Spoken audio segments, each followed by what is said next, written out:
7 साल पहले 2018 में यूपी में शिक्षक भर्ती की वैकेंसी आई थी। लाखों युवाओं ने फॉर्म भरे। किसी ने कोचिंग ली, किसी ने खेत गिरवी पर रख दिए और किसी ने शादी टाल दी। उन्हें भरोसा था, अब मैं किसी सरकारी स्कूल में पढ़ाऊंगा, किसी गुड़िया को गिनती सिखाऊंगा, किसी रामू को कविता सुनाऊंगा। पर दोस्तों, 7 साल हो गए, भर्ती अधूरी है, परीक्षा अधूरी है, न्याय अधूरा है। अब भी न जाने कितने बच्चों का फ्यूचर कोर्ट में लटका हुआ है। और अब वो स्कूल भी अधूरे हैं, जिन्हें कभी वो अपना सपना समझकर जिए करते थे। अब वो युवा कहता है, ना नौकरी मिली, ना स्कूल बचे, ना वादा निभा और ना विश्वास रहा। कितनी विडंबना है ना दोस्तों, जहाँ एक तरफ 5,000 स्कूल मर्ज कर दिए गए, वहीं दूसरी तरफ लाखों युवा नौकरी की प्रतीक्षा में बाल सफेद कर चुके हैं। जी हाँ फ्रेंड्स, उनके वो बाल उनकी उम्र से सफेद नहीं हो रहे हैं, उनके इंतजार में वो बाल उनके सफेद हो रहे हैं। एक तरफ सरकार कहती है बच्चे कम हो गए स्कूल में इसलिए मर्ज किया, पर कोई सरकार से पूछे, बिना शिक्षक और बिना संसाधन, बिना भर्ती बच्चे स्कूल क्यों जाते?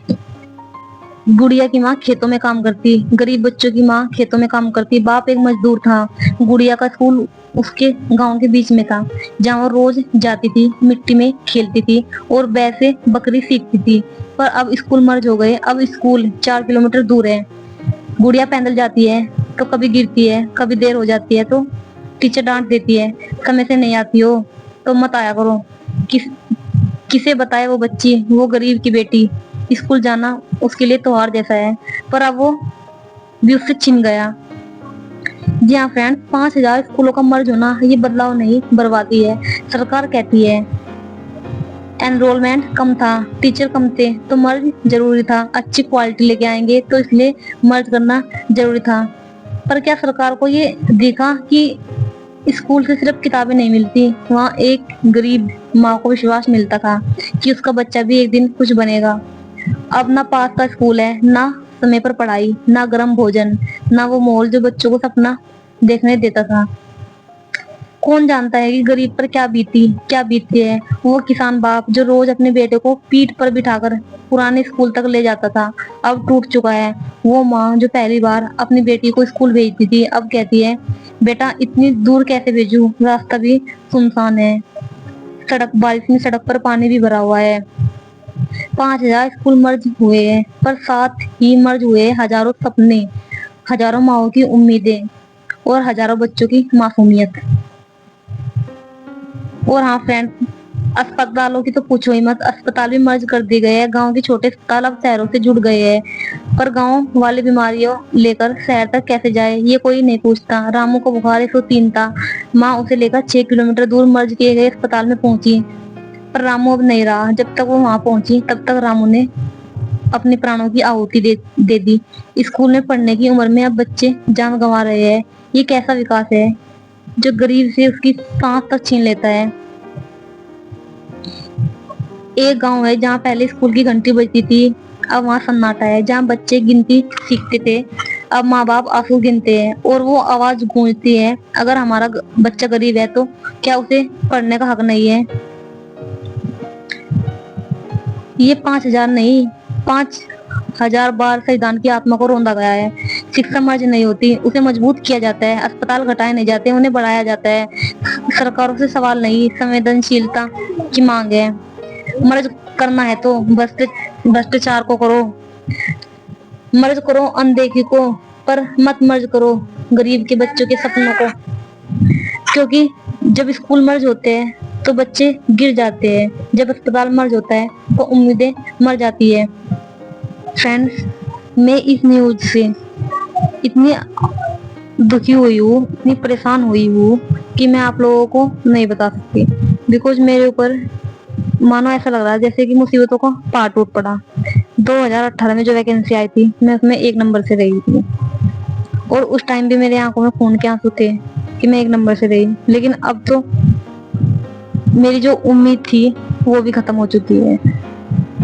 क्या ही फायदा है तैयारी करने का। एक बच्चा है, दिन रात स्ट्रगल करता है, कहीं सर्दी से स्ट्रगल करता है, कहीं गर्मी से स्ट्रगल करता है। किसी के घर में पंखे नहीं है तो किसी के घर में अच्छी फैसिलिटी नहीं है, किसी के पास में बुक नहीं है पढ़ने के लिए तो किसी के पास में रिसोर्स नहीं है, किसी के पास में मोबाइल नहीं है, कोई कोर्स नहीं ले सकता। उन तमाम परेशानियों से लड़ने के बाद एक स्टूडेंट फिर भी अपना हौसला नहीं हारता, फिर भी वो हिम्मत करके पढ़ता है और पढ़ने के बाद फिर वो सोचता है कि कोई वैकेंसी आएगी तो मैं फॉर्म फिल करूंगा। यहाँ तक कि इंतजार इंतजार में उसके सर के बाल धोले हो जाते हैं, उसके माता पिता की आंखें बूढ़ी हो जाती है इंतजार इंतजार में। अरे तुम किस विकास की बात कर रहे हो, किस विकसित भारत की बात कर रहे हो? अगर आपको मर्ज करना है तो भ्रष्टाचार को करो, जो हमारा देश करप्शन इंडेक्स में 96वें नंबर पे है। कोई बात करता है, कोई बात करता है कि हमारा देश आज भी गरीबी इंडेक्स में किस हालत पर है?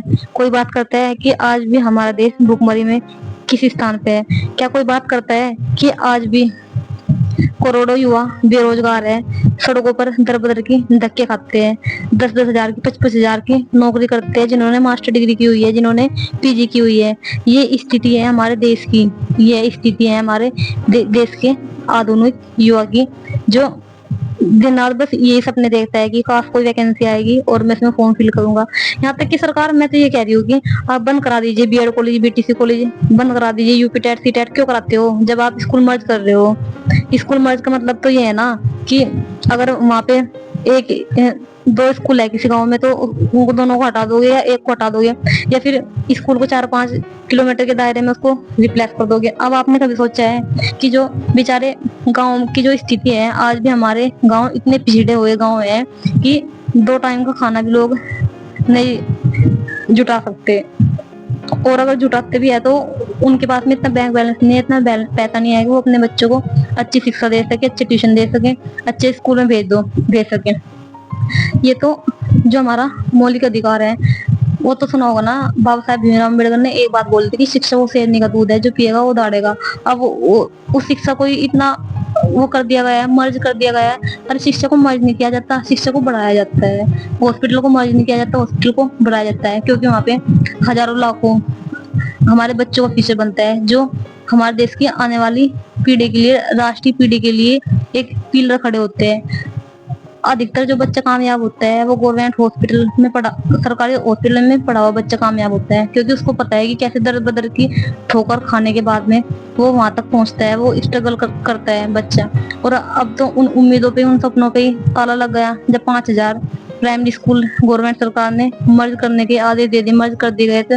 सोचो जो 55 किलोमीटर दूर के जो दायरे हैं, वो बच्चे कहाँ पे जाएंगे, कैसे जाएंगे? भरी सर्दी में, भरी गर्मी में इतने दूर कैसे में ट्रांसफर होंगे? क्या इस चीज का जवाब सरकार के पास में है कि उन बच्चों के लिए कैसे कन्वीनियंस होगा, क्या फैसिलिटी होगी, क्या कोई बस की व्यवस्था होगी, क्या कोई किसी रिक्शे की व्यवस्था होगी? वो कैसे जाएंगे? सिंपल सवाल है, ना तो बच्चे जाएगा वहां पे, ना बढ़ेगा इंडिया, ना शिक्षित भारत, विकसित भारत, ये सपना यहीं कहीं रह जाएगा। और ये डिजिटल का नाटक तो बंद कर देना चाहिए। जब ऑफलाइन अच्छी शिक्षा दे सकते तो ऑनलाइन कैसे अच्छी शिक्षा दे सकते हैं? फ्रेंड, जय हिंद, थैंक यू।